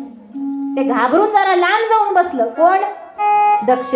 पण त्याच्या सर्वांगाला घाम आला. रुद्र भगवंताचं बोलणं ऐकून अगदी घामाघूम झालं ते दक्ष. आणि त्याच्या अंगापासून एक मुलगी प्रकट झाली. तिचं नाव रती. लक्षात घ्या. सगळेजण शांत झाले. ब्रह्मदेवाला अपमान वाटू लागला. बाकीचे सगळे मुलं घाबरले. आणि मग आपल्याला आता बोलणार आहेत असं म्हणून सगळेजण खाली माना घालून शांत बसलेले आहेत. मग रुद्र मात्र तिथून निघून गेले आणि ब्रह्मदेवाला आपला अपमान वाटू लागला. आपल्या मुलासमोर ब्रह्मदेव खजील झाले. कारण रुद्र भगवंत त्यांना बोललेले आहेत. ब्रह्मदेवाने कामच तसं केलं होतं, नाही का? ब्रह्मदेवाला अपमान वाटू लागला आणि मग त्यांनी ते शरीर सोडून दिलं, नाही का? पाप केलं म्हणे ह्या शरीराने. ते शरीर सोडलं आणि दुसरं शरीर त्यांनी धारण केलेलं आहे. आता हे होण्याच्या अगोदर, शरीर सोडण्याच्या अगोदर त्यांनी एक गोष्ट केली. काय केलं? ज्याने त्यांना पळायला लावलं होतं ना त्याला बोलवलं. कोण? काम. त्याला समोर बोलवलं. का रे म्हणे, तुला लोकांच्या हृदयात प्रवेश करायचं सांगितलं, तू माझ्यावरच तुझा प्रयोग केला. बघ म्हणे, आता तू असं केलंस ना माझ्यासोबत, मग जे रुद्र मला बोलले त्यांच्याकडून तू एक दिवस भस्म होशील, असा तुला माझा शाप आहे. शाप देऊन टाकला, नाही का? नंतर कथा आहेच. देवाने कामाला भस्म केलं. मग आता ते काम सुद्धा घाबरून गेला बिचारा. खूप घाबरला, खूप घाबरला. आता मी मरणार, आता मी जळणार असं म्हणू लागला. आता देवा काय करू? मोठ्या मोठ्याने रडायला लागला. आणि मग परत ब्रह्मदेवालाच त्याची दया आली, नाही का? सांगितलं, घाबरून जाऊ नकोस. तू जरीही तुला या रुद्र भगवंताने जाळलं तरी सुद्धा त्यांची पत्नी असेल पार्वती, तिच्या कृपेने पुन्हा तुला तुझा देह प्राप्त होईल. काही घाबरून जाऊ नकोस. पण म्हटला, मी तोपर्यंत काय करू? तोपर्यंत कसा जगू? एकटाच आहे. असं तसं काकुळतीला आलं काम, नाही का? आणि कामी माणसं अशीच असतात, खूप नाटकं करतात ते, नाही का? मग त्याचं नाटक पाहून ब्रह्मदेवाला त्याची आणखी दया आली. म्हटले, ती एक मुलगी तयार झाली होती ना, निर्माण झालेली. कोण? रती. दक्षाची मुलगी. तिचं आणि त्या कामाचं लग्न लावून दिलं आणि तेव्हापासून काम आणि रती हे दोघं सोबत राहू लागले. अशी ही कथा आहे. पुढे जी संध्या होती तिला मात्र खूप वाईट वाटलं. काय, बापच माझ्या मागे पळू लागला. आता त्या बापाने मला हे शरीर दिलं, मग हे शरीरच मी आता ठेवणार नाही. आत्मदहन करायला निघाली ती, पण ती म्हटली, असं करून काही होणार नाही. इतिहासामध्ये जेव्हा लोक माझं नाव घेतील तेव्हा मलाच दोष देतील, नाही का? म्हणून त्याच्या अगोदर काहीतरी केलं पाहिजे. म्हणून तिने रुद्र भगवंताचा धावा केला, तप केलं आणि महादेवजींना प्रसन्न करून घेतलं. महादेवजी म्हणू लागले, काय हवंय तुला? तिने सांगितलं, देवा, हे असं अपवित्र शरीर घेऊन जगण्याची मला आता अजिबात इच्छा नाही, नाही का? भ्रष्ट झालेली आहे मी, असं मी स्वतःला समजते आहे. मला जायचंय तेव्हा हे शरीर सोडून, पण त्या अगोदर मला तुम्ही एक वरदान द्या. कुठलं? मी आता हे शरीर सोडणार आहे, याच्यानंतर मला जे शरीर भेटणार आहे ना, तर त्या शरीरात मी प्रवेश केल्यानंतर जगातील ज्या महान पतिव्रता असतील त्याच्यामध्ये माझा नंबर लागला पाहिजे. लोकांनी मला पुढच्या जन्मात महान पतिव्रता म्हणावं असा मला तुम्ही वर द्या, असं कोण म्हणतंय? कुणाला? कोण कोण? संध्या म्हणते आहे महादेवजींना. महादेवजी म्हटले ठीक आहे. मग तिने ते शरीर योगाग्नीमध्ये भस्म केलं. त्याच संध्याने दुसरं रूप धारण केलं. ती कर्दमाच्या घरी जन्माला आली. कर्दम ऋषींच्या घरी अरुंधतीच्या नावाने तिने जन्म घेतला आणि तिचा जो विवाह आहे ते रामप्रभूचे कुलगुरू कोण? वशिष्ठजी महाराज यांच्यासोबत तिचा विवाह झाला. आणि त्या जन्मामध्ये मात्र तिला आपण सर्वजण काय म्हणतो? पतिव्रता. 5 पतिव्रता आहेत ना, त्याच्यापैकी पहिला नंबर लागतो अरुंधती मातेचा. लक्षात घ्या. तिला ब्रह्मस्वरूपाचा बोधही आपल्या पतीकडून झालेला आहे. आता हे पती काही साधारण नाही का? वशिष्ठ महामुनी आहेत. सर्व शास्त्रांचा त्यांचा अभ्यास आहे. 4 वेद, 6 शास्त्र, 18 पुराण मुखोद्गत आहेत आणि अतिशय दिसायलाही सुंदर आहेत वशिष्ठ ऋषी. दुसरी गोष्ट म्हणजे जगाचा मालक चालक असणारा अनंत कोटी ब्रह्मांड नायक पंढरीश पांडुरंग परमात्मा जेव्हा रामाच्या रूपाने प्रगट झाला तेव्हा त्या रामाचे सुद्धा कुलगुरू होण्याचा मान यांना प्राप्त झालेला आहे. कशामुळे झाला असेल? त्यांच्याकडे नम्रता नावाचा गुण होता. अशी कथा सांगितली जाते. ज्यावेळी वशिष्ठ आणि विश्वामित्र यांचं एक भांडण होतं अगोदरच्या काळापासून. विश्वामित्र अगोदर कोण होते? राजर्षी होते. नंतर तप करून ब्रह्मर्षी झाले. पण हे वशिष्ठ काही यांना ब्रह्मर्षी म्हणत नव्हते, नाही का? राजर्षीच म्हणायचे. विश्वामित्रांना वाटायचं मी एवढं मोठं तप केलं, सगळेजण मला राजर्षी आता म्हणत नाहीत, ब्रह्मर्षी म्हणतात. पण हेच का असं म्हणतात? आणि त्या रागामध्ये विश्वामित्राने वशिष्ठ महाराजांचे 100 मुलं मारले होते. किती? 100 मुलं मारले वशिष्ठ महाराजांनी. तरी सुद्धा यांच्या अंतःकरणामध्ये त्यांच्याविषयी द्वेष भावना निर्माण झाली नाही. एके दिवशी अरुंधती माता आणि वशिष्ठ महाराज बसलेले आहेत आपल्या अंगणामध्ये. पौर्णिमेचे चांदण असं अवकाशामध्ये आलेलं आहे. आणि त्यावेळी त्या अरुंधती माता म्हणू लागले आपल्या पतीला, पतिदेव काय सुंदर चांदणं पडलेलं आहे, नाही का? छानपैकी चांदण्या दिसत आहेत. चंद्र किती शोभून दिसतो आहे आकाशामध्ये. तर इतकं सुंदर हे चांदणं आहे, तर याला तुम्ही कशाची उपमा द्याल? त्यावेळी वशिष्ठ ऋषींनी एका मिनिटाचाही वेळ लावला नाही, नाही का? काय म्हटले ते? आता ते सांगणार आहेत. याच्या अगोदर वशिष्ठ ऋषींच्या आश्रमामध्ये मोठाची मोठा दगड घेऊन विश्वामित्र आले होते त्या दिवशी. कशासाठी? म्हटले याचे 100 मुलं मारले तरी मला ब्रह्मर्षी म्हणत नाही ना, त्याच्या डोक्यातच दगड टाकतो म्हणे. आता ते आलेले होते, पाठीमागून येत होते. आणि पण आता आडोशाला थांबले. यांचं बोलणं काय सुरू आहे ते आता ऐकू, त्याच्यानंतर आपण आपला कार्यक्रम करू, असं कोण म्हटलं? विश्वामित्रजी मनाला म्हटले. आणि तेवढ्यात या अरुंधती मातेने प्रश्न विचारला, या चांदण्याला, या चंद्राला तुम्ही कशाची उपमा द्याल?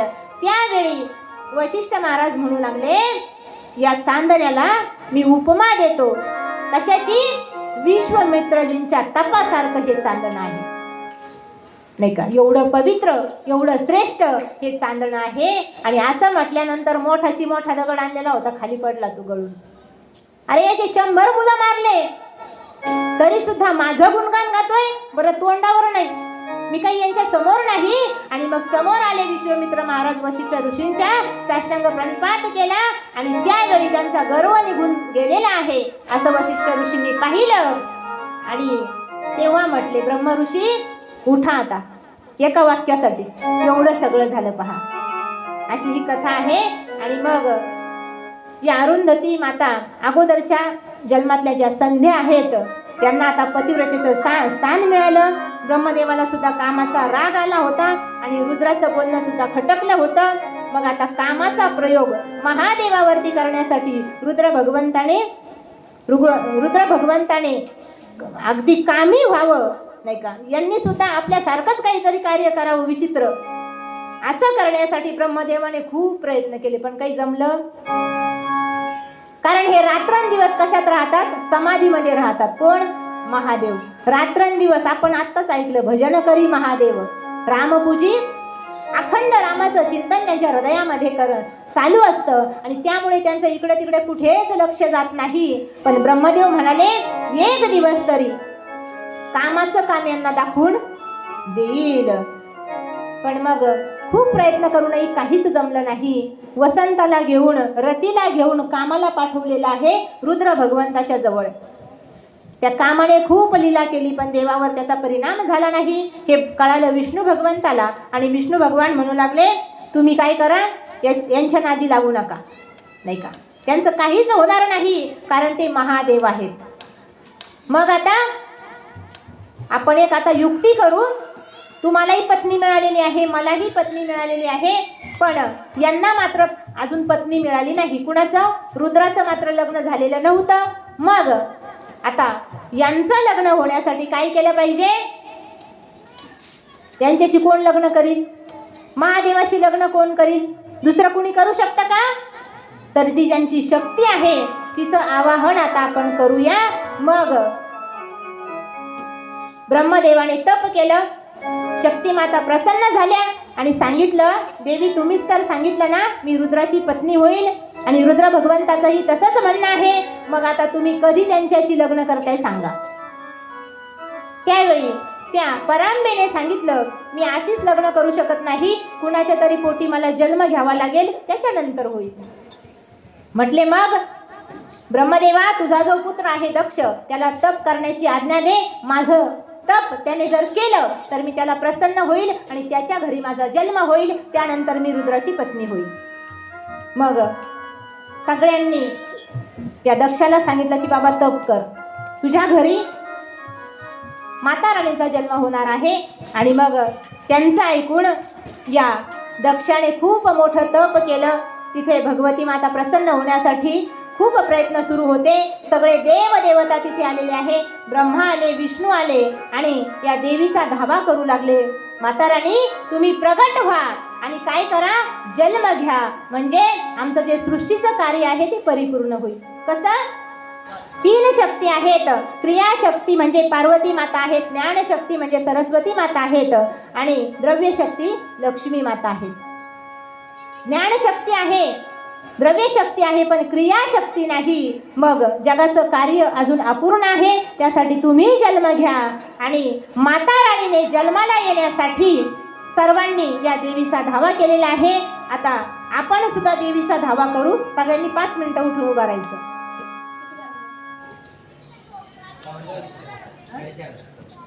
गोंधळी आम्ही गोंधळी गोंधळी सर्वांनी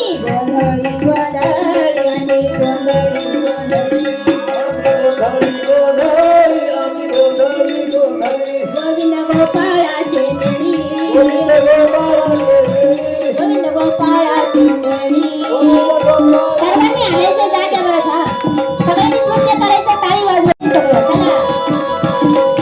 चला गोंधळी गोंधळी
आम्ही Bye.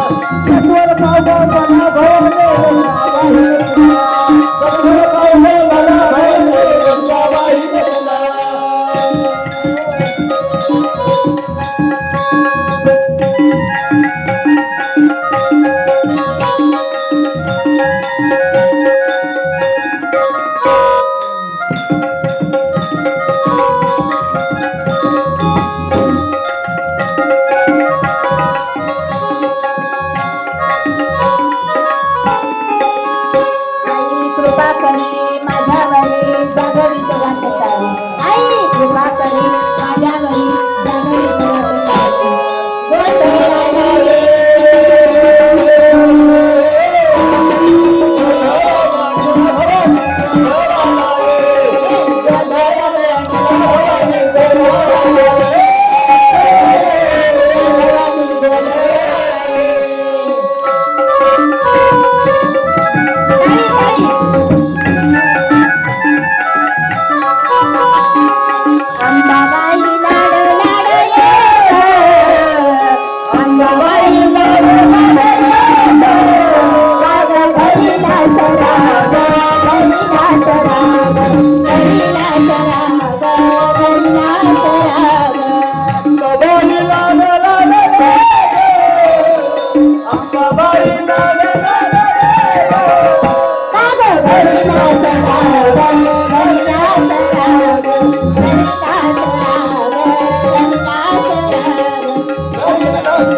तत्वाची ग तू ग अंबाबाई तुझ्यासाठी मी आले पायी पायी तत्वाची ग तू ग अंबाबाई आले पायी पायी तू ग पुढं पुढं पुढं पुढं पुढं पुढं मी ग तुझ्या माग दरीला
थोडक्यामध्ये साजरा केलेला आहे. आणि मग दक्षाच्या घरी माता राणीचा जन्म झालेला आहे आणि या भगवंताचीच शक्ती असल्यामुळे त्या रात्रंदिवस भगवंताचं ध्यान करतात. त्या दिसायलाही सुंदर आहेत. पुढे खूप मोठी साधना त्यांची झालेली आहे आणि शेवटी मनुष्य रूपाला आले तरीही खूप मोठी आराधना साधना करून त्यांनी भगवंताला आपलंसं केलेलं आहे. भगवान प्रगट झाले, सांगितलं तुला काय इच्छा आहे तुझी सांग. सांगितलं देवा माझ्यापेक्षा माझी इच्छा तुम्हाला चांगलीच कळते आहे, तर तुम्ही जे मला द्याल त्यामध्ये मी खुश राहणार आहे. तुम्हाला हवं ते मला द्या. आता भगवान भोलेनाथांनी त्या सती मातेला पाहिलं, त्यांच्यावर मोहित झाले आणि सांगितलं हे बघ काय कर, तुम्हाला तुझा पती बनवून घे, माझीच इच्छा आहे.